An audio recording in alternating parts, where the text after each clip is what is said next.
ada sosok yang menanam hari-harinya Bung Karno.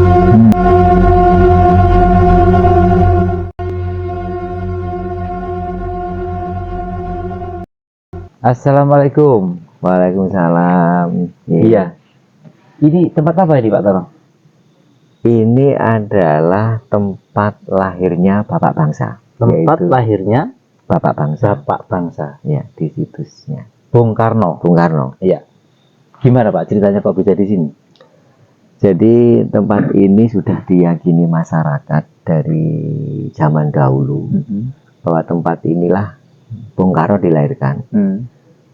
Pak Kenny tinggal di sini, ibunya Bung Karno di sini.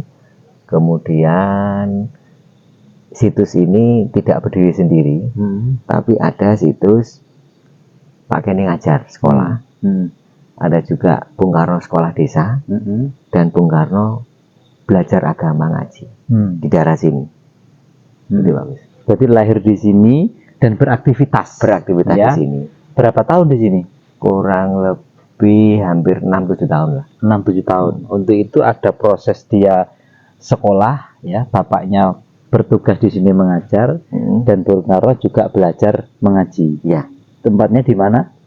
Kalau belajar ngaji ada di Gedung Turi. Gedung Turi. Yang letaknya nggak jauh ini. Ini ada sungai, di sana ada sungai. 50 meter ada sungai. Ya. Nah, di balik sungai itu sudah Gedung Turi. Sudah Gedung Turi. Ya, di situ beliau ngajar. Belajar ngaji. Mengaji. Kalau Pak Kenny jadi guru, ini kurang lebih ya 150 meter di depan situ. Kalau Dekat ya? Ya. Kalau Bung Karno sekolah desa, Ya. ini agak jauh ya, sekitar 200 meter dari lokasi beliau lahir, beliau tinggal. Jadi ada banyak tutur. Tempat berarti ya, dari di mana beliau bapaknya tinggal di sini dan Bung Karno lahir di sini, kemudian tempat bapaknya Bung Karno Raden Sukeni mengajar, dan tempat Bung Karno sekolah, dan tempat Bung Karno mengaji. Ya. Memangnya kapan itu waktunya? Kapan Bung Karno lahir dan kapan ketika berada di sini itu? Kalau berdasarkan dokumen yang dimiliki oleh kami dari penggiat titik nol Soekarno, ini lahirnya pada 6 Juni 1902. 6 Juni 1902. Ya, ini dari data, dari dokumen. Ya. Dan ini dokumennya juga didukung oleh cerita-cerita tutur masyarakat. Dari ternyata di masyarakat sini ada sosok yang menanam hari-harinya Bung Karno. Namanya Mbah Sumo. Pak Sumo itu tinggalnya di Jombang Kota. Sekarang makamnya di dekatnya alun-alun. Kemudian yang mengasuh Bung Karno kecil namanya Mbok Suwi, ya, itu juga tinggal di sini dan makamnya di balik situ. Dan ada teman bermain kecil namanya Mbah Jodipo. Itu juga tinggal di sini, di daerah sini sama di sini. Artinya kalau saya melihat ini, masyarakat cukup mengenal ya cerita itu ya. Dibuktikan dengan adanya misalnya Mbah Sumo, Mbok Suwi ya, sama Mbah Jodipo. Sama Mbok satu lagi pengasuhnya namanya Bu Rupiah. Bu Rupiah ya, itu meninggal di Somobito. Tapi aslinya orang sini. Orang Losarirowo. Baik. Ya, teman-teman semuanya, dari warga negara Indonesia, bangsa Indonesia, dan rakyat Indonesia ya. Pada hari ini masuk di bulan kemerdekaan Indonesia, bulan Agustus. Dan kita tadi sudah ke Blitar ya, kita akan mengunjungi beberapa tempat. Dan malam ini kebetulan kita berada di titik nol Soekarno, ini di desa Rejo Agung, Kecamatan Ploso, Kabupaten Jombang. Baik, Pak Tono, kita sedang berkunjung ke tempat-tempat Soekarno. Kita juga ingin memaknai bulan Agustus ini, di mana bulan Agustus ini ada peristiwa tanggal 17 Agustus yang kita kenal dengan Proklamasi Kemerdekaan Indonesia. Nah, Kita udah jalan kemana-mana, ke Blitar tadi, ke perpustakaan, ke makam, dan ke Istana Gebang. Sekarang saya ingin tanya, 17 Agustus 1945 itu hari apa, Pak? Disebut hari apa? Kalau kami di sini semuanya menyebutkannya 17 Agustus itu adalah hari kemerdekaan bangsa Indonesia.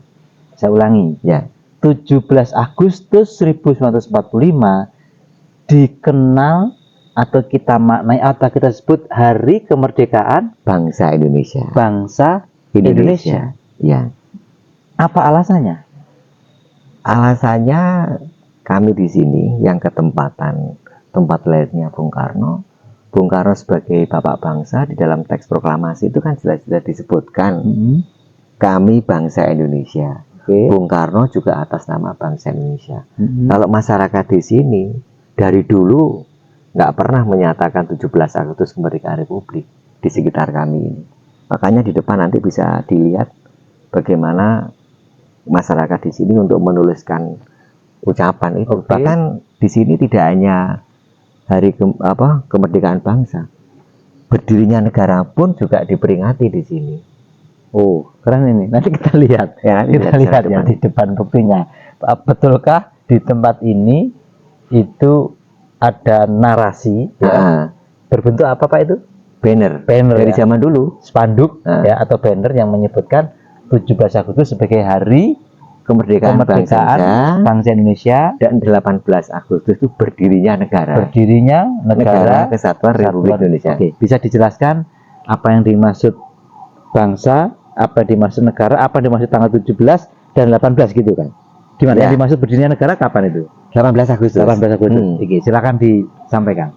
Jadi begini, menurut kami bahwa yang berjuang beratus-ratus tahun ini adalah bangsa. Yang dijajah adalah bangsa. Oke.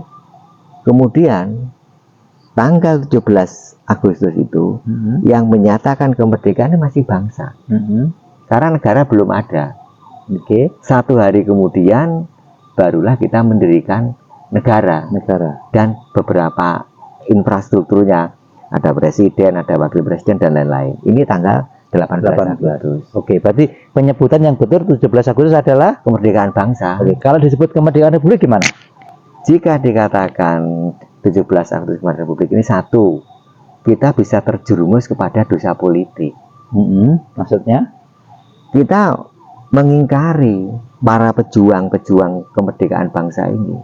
Jadi pahlawan-pahlawan kemerdekaan bangsa kita khianati karena beliau berjuang bukan atas nama Republik. Mbah Wahab dikhianati, Kiai Hasyim Asy'ari dikhianati, dan tokoh-tokoh pejuang ini semua dikhianati karena beliau berjuang untuk kemerdekaan bangsa, bukan kemerdekaan Republik, karena Republik belum ada. Ini dosa politik yang pertama. Kemudian dosa politik yang kedua, kita mengingkari teks proklamasi itu sendiri. Di dalam naskah teks proklamasi tidak ada kata-kata Republik Indonesia. Coba dicermati. Ya. Proklamasi kami bangsa Indonesia. Atas nama bangsa Indonesia, Soekarno-Hatta. Berarti kita dosa politik yang kedua. Dosa politik yang ketiga, kita dosa terhadap bapak bangsa itu sendiri, Soekarno-Hatta. Bung Karno itu menyatakan kami atas nama bangsa Indonesia, Soekarno-Hatta. Berarti masuk dalam dosa politik yang ketiga. Dosa politik ada 5. Masih ada? Ada 5. Silakan, dosa politiknya ada 5. Sekarang yang keempat. Apa? Yang keempat, kita bertentangan juga dengan Undang-Undang Dasar 1945. Maksudnya? Di dalam Undang-Undang Dasar 1945 itu alinea yang keempat kalimatnya disusunlah kemerdekaan kebangsaan, bukan kemerdekaan republik.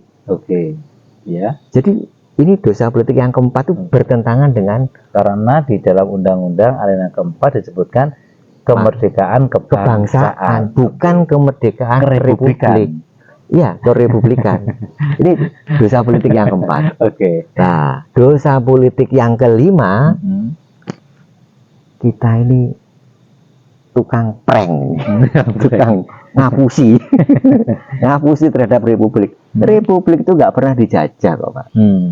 Kok dikatakan dijajah, ini kan namanya kita tuh ngeprank ya.